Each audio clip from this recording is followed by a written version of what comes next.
The Great Depression. Just hearing those words can send a shiver down your spine. It was a time of breadlines, bank failures, and widespread hardship.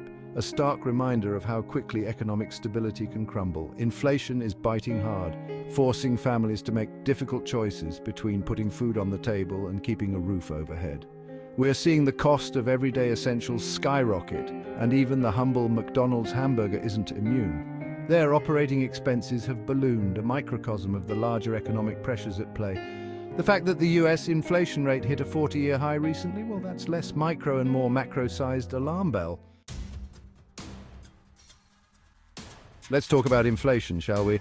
Because it's not just some abstract economic term. It's the reason why your grocery bill looks like you accidentally charged a vacation to Aruba. It's the culprit behind your gas station fill-up costing more than a moderately priced Broadway show.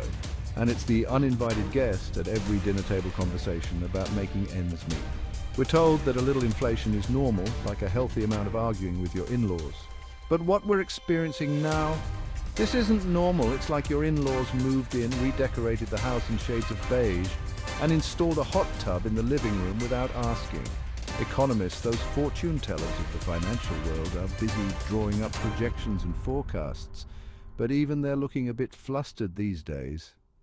It's like they're reading tea leaves at the bottom of a swirling vortex of economic uncertainty. And you know what? They're not seeing any cute little bunny rabbits in those leaves, let me tell you that. The impact of this persistent inflation is far-reaching. It's eroding purchasing power, making it harder for individuals and families to afford basic necessities. Remember when you could buy a gallon of milk and a dozen eggs without having to remortgage your house? Pepperidge Farm remembers. And it's not just the everyday stuff. We're talking about long-term financial goals here, people. Saving for a down payment on a house. Good luck with that when the price of lumber is higher than a giraffe's kneecaps. Planning for retirement. Let's hope you like cat food. And living in a cardboard box, because that's starting to look like a real possibility.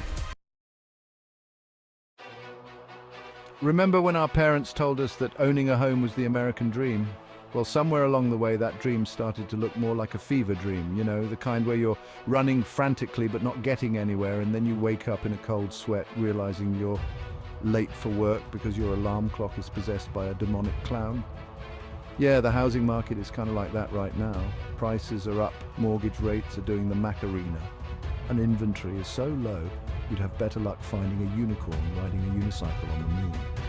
First-time home buyers are caught in a vicious cycle of despair, priced out of the market by a combination of soaring prices and stagnant wages. It's like trying to win a game of Monopoly where the banker keeps giving everyone else extra money and you're stuck with Baltic Avenue. And don't even get me started on the competition. Bidding wars have become the norm, with buyers offering tens of thousands of dollars above asking price just for the privilege of maybe possibly not getting outbid by someone with deeper pockets and a more persuasive real estate agent. It's like the Hunger Games, but instead of fighting to the death, you're fighting for the keys to a 3-bedroom split level with a leaky faucet. Meanwhile, existing homeowners are sitting pretty, right? Well, not so fast. Sure, their property values have skyrocketed, but good luck trying to trade up or downsize in this market.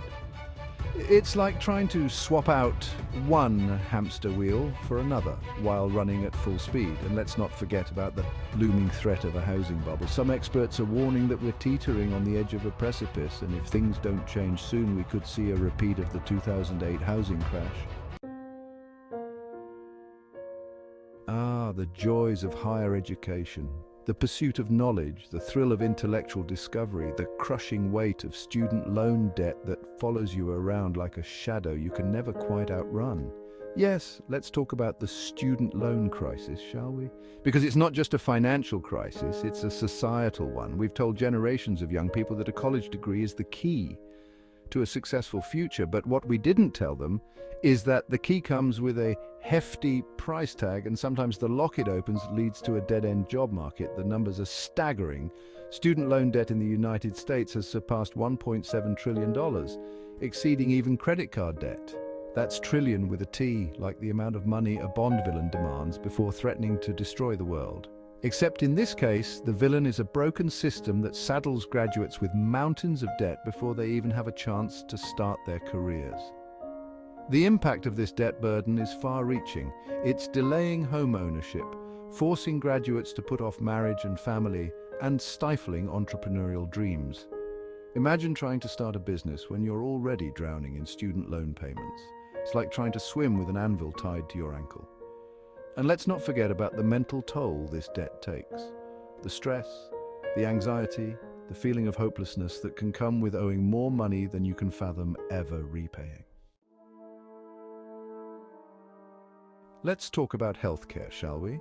Because in America, it's not just a right, it's a luxury that often comes with a price tag that would make even the wealthiest among us wince. We're talking about a system where a single trip to the emergency room can bankrupt a family, where prescription drugs cost more than a month's rent, and where the fear of medical debt hangs over millions of Americans like a Damocles sword. It's a system that's broken, fragmented, and frankly absurd. We pay more for healthcare than any other developed country, yet we have worse health outcomes. It's like going to a fancy restaurant, ordering the most expensive thing on the menu, and then being served a lukewarm bowl of soup with a side of wilted lettuce. The reasons for this are complex, but one thing's for sure: the current system is unsustainable. We can't keep throwing money at the problem without addressing the underlying issues of rising costs, administrative inefficiencies, and a lack of transparency. The impact of these high costs is felt by everyone, but it's particularly acute for low-income families and those with chronic illnesses. Imagine having to choose between putting food on the table and filling a life-saving prescription, or having to delay necessary medical care because you can't afford the deductible. Remember when you were a kid and your parents told you to stay in school so you could get a good job? Well, the job market has gotten a bit more complicated since then. It's not just about what you know anymore, but about adaptability, resilience, and the ability to pivot faster than a professional dancer on roller skates. The global economy is in a constant state of flux, and the job market is reflecting that. We're seeing a rise in automation, with robots and artificial intelligence taking over tasks once performed by humans. Globalization means that companies can now outsource jobs to the lowest bidder, regardless of where they're located. And the gig economy is booming, with more and more people working as freelancers or independent contractors. This shift has left many workers feeling uncertain about the future. Will their jobs be replaced by machines? Will they be forced to take a pay cut or lose their benefits? Will they have to relocate to find work? These are valid concerns, and they're being felt by people across all industries and skill levels.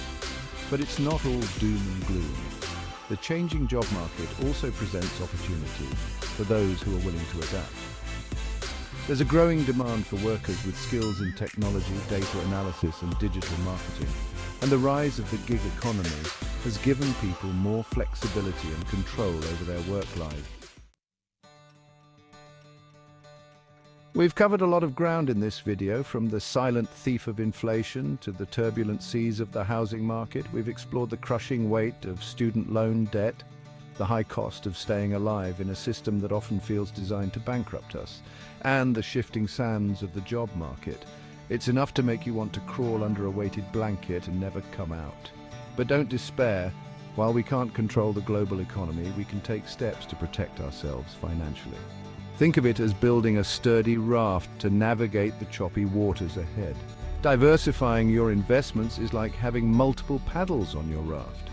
Building an emergency fund is like having a life jacket just in case you hit a rough patch. And reducing your debt is like lightening the load, making it easier to stay afloat. Remember, knowledge is power, and understanding the economic forces at play is the first step towards taking control of your financial future.